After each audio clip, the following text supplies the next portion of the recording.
Did you ever wonder what it means to run tall?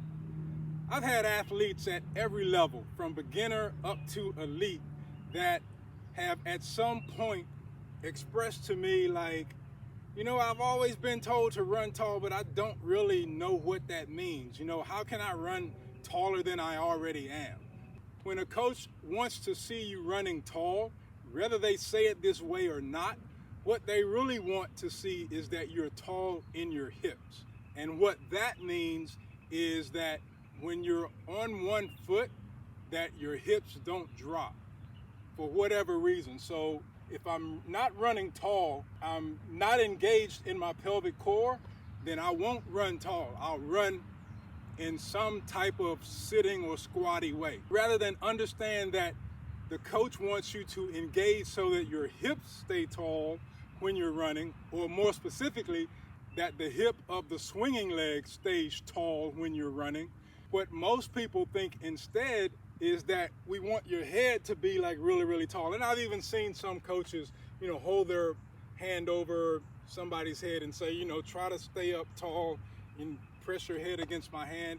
And that's sort of a misunderstanding, because what that's going to do is create stiffness in the torso, in the back, in an unnatural way, and in a way that you can't really maintain for a really long time under duress. So what your average coach means when they want to see a runner running tall is that they stay tall in the hips. And again, to stay tall in the hips means you engage in your pelvic core, and so when you're running, you stay tall. Or more specifically, the free hip, or the hip of the leg that's off the ground, stays tall. This is being hip tall. This is what the coach means.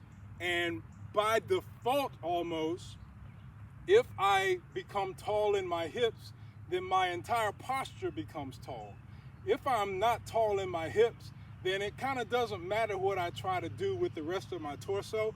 I'm not going to be able to make myself run tall or be tall.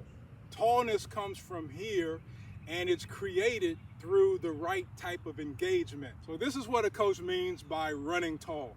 And we learn to run tall with Hip Setter because the whole purpose of Hip Setter is to teach you how to engage here so that you run tall, eliminate anterior pelvic tilt, eliminate posterior pelvic tilt, and eliminate hip drop. The main things that cause a person to run small or to run in a sitting or squatting way.